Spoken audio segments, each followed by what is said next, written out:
Hello，歡迎大家收睇我頻道。我叫高健，今日我哋嚟傾下呢個今日好犀利，今晚好犀利啊！有呢個300歲 TVB 嘅組合，即係第一個時間睇到係邊個呢？即係有郭晉安啊、歐陽震華啊、吳卓羲啊、王浩信啊等等，林曉峰、陳法蓉等等嘅藝人啦，即係喺呢個網上咧去跳嗰啲所謂嘅咩晚安大小姐嘅舞步啦，咁就掀起咗一股熱潮，咁啊好多人喺嗰度討論緊呢件事啦，即係覺得講 TVB 好多嘅講法，即係 TVB 話唔係嘛，點解要去跳呢啲咁嘅嘢啊？好尷尬喎，睇到加起嚟都三百零歲咯，咁多人加起嚟，點解要做嗰啲咁嘅嘢啊？又跳得唔齊啊？咁啊，係咪有必要咁做啊？咁你問我呢，我覺得講做遲咗啦，已經做遲咗10年啦。因為10年前就應該做，仲係要大力啲咁做嘅。因為點解？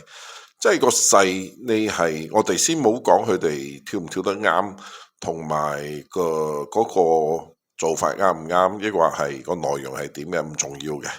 其實我覺得係要多做嘅，因為企喺一個相等嘅一個所謂舞台上嘅價值啊，因為我哋都明白 TVB 係咁多年都係以一個電視嘅模式嘛，去呈現俾觀眾。咁年代已經轉為呢個串流平台，即係所謂嘅好多都係用網絡嚟到即係嚟到呈現嘅。咁我覺得真係呢件事係應該係要升華嘅，要升級嘅。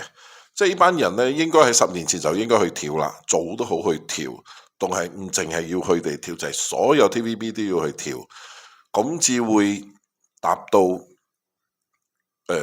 進入一個大家會即係你要跟個時代嘅腳步行啊嘛，係咪先？所以有好多人喺度吐槽啊，喺度鬧緊啊，講哇冇搞錯，你哋搞乜啊？係咩？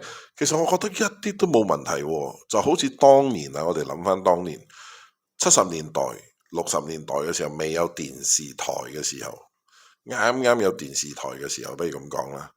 啱啱有電視台嘅時候，好多係做藝人啊、表演工作者喺邊度啊？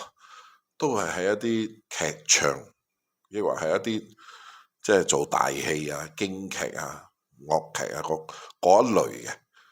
咁你突然間有咗電視台，咁係咪嗰啲人走咗入去電視台入邊表演啊、做魔術啊、講笑話，咁啊就係做馬騮戲啊？我唔覺得喎，因為嗰個係一個轉換啊嘛，嗰個係一個轉變啊嘛。咁呢班人如果佢唔適應嗰個咁嘅舞台，咁佢就遲早被淘汰㗎啦。所以呢個係一個我哋睇到嗰個事實，就係當年點樣轉入去。咁電視呢個行業已經行咗都30-40年啦，最少都有成40幾50年啦，70幾年開始嘅時候。所以你覺得講呢40-50年嘅呢個電視嘅成個趨勢已經過咗去㗎啦？大家都係要進入呢個網絡，你唔可以唔進入網絡，因為網絡係你冇得去避免呢一件事嘅。所以藝人識得去利用網絡嚟到去曝光自己，我覺得係非常非常之好，同埋有價值嘅事。開始可能會俾人講啊，你點解搞成咁啊？乜乜乜？但我覺得一啲都唔重要嘅，因為呢個平台就係咁樣轉換過去。係咪？如果你電視台要繼續生存，抑或你要去換一個模式，可能我係諗到電視台可能會換一個模式㗎，即係可能佢拍嘅嘢就係全部就供應俾網上去睇，使乜一定要用電視轉播呢？可能拍出嚟嘅嘢就係以單集劇集喺網上咁樣播，反而觀眾隨時都可以睇。所以呢啲咁嘅嘢呢，就係要睇佢嘅嗰個革命啊，究竟跟唔跟得上個腳步？所以我覺得今次啲藝人願意喺網絡上去做咁多嘅，即係做呢啲咁嘅動作，我覺得係正常，同埋應該要做，同埋要大力做多啲，企翻喺娛樂嘅呢個角度，即係企翻喺喺咁嘅一個時勢，咁嘅一個大環境，電視劇又已經係好似半落幕噶啦，即係傳統嘅電視台已經好似係半落幕噶啦。邊個仲會咁樣按時間去睇個電視台啊？係咪先？就係當年嗰啲姨媽姑姐，即係師奶會喺屋企煮下飯、煲下飯咁樣開住個電視台咁樣，大家食完飯一齊去睇下個電視劇集。咁依家就冇咗呢啲咁嘅隨時，我哋都可以串流平台去睇。咁我就覺得係真係網絡嘅世界，我哋係要符合啊嘛。咁你話啱唔啱佢哋嘅呢 part 冇？你隨時要去睇都得噶，你隨時打好犀利就出嚟噶啦，就可以睇到佢哋嘅舞步。好唔好唔重要，但係要真係要值得去加去讚頌一下嚇。冇我睇到好多網絡啊，啲友仔啊，即係一睇到咁嘅事就上去，哇！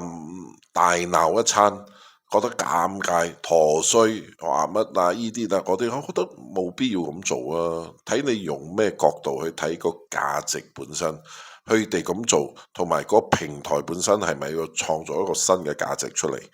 咁如果係嘅話，同埋個方向係應該要咁做，我覺得應該係俾啲掌聲佢哋至啱嘅。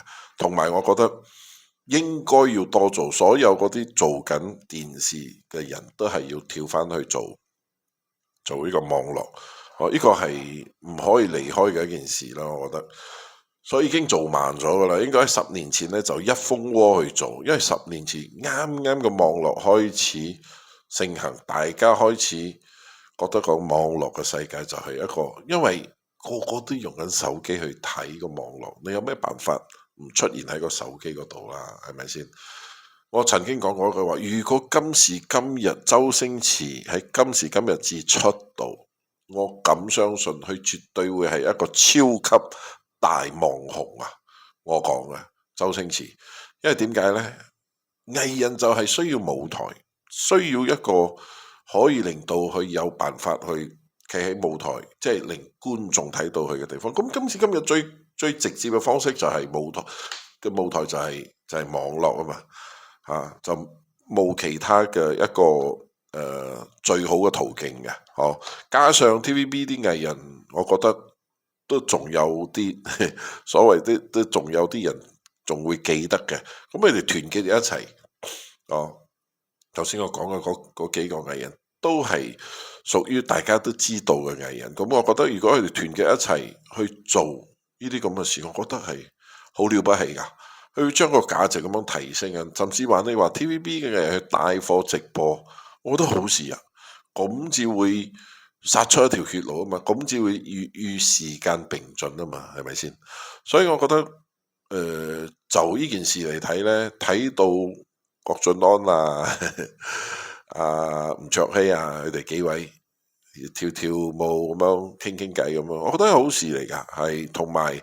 我唔知大家點去睇件事，咁我嘅理解係，佢哋轉咗咁嘅平台呢，係我哋要去睇究竟佢哋嘅呢個落嚟啊，係咪會繼續再去輸出網上嘅呢啲咁樣嘅相關嘅事情？因為只要係呢啲事情，我相信應該係會受到好多新一代嘅注目，因為你真係要接受入邊咁多藝人。都有啲係，即係10幾年前紅過噶啦，即係10幾年前啲細佬哥長大咗，到依家都唔知阿媽嗰個係邊個，都脫晒節噶啦。咁你可以融合大家嘅一個力量喺個 show 嗰度咁樣去用網絡去展示，俾依家新嘅一代去睇到，我覺得係一個好好嘅一個接浪啊！我哋講一浪咁樣接一浪啊嘛，唔好死喺沙灘上。咁就喺度呢，就再祝福佢哋啦，希望越做越好啦。郭晉安啊，所有呢300歲嘅300歲嘅公子，祝佢哋長做長有啊！我係叫高健嘅，喺呢度呢，就係啦，呢個係我頻道，如果中意嘅話，可以訂閱我呢個頻道。瞬間創造奇蹟，我哋下一集再見啦，拜拜。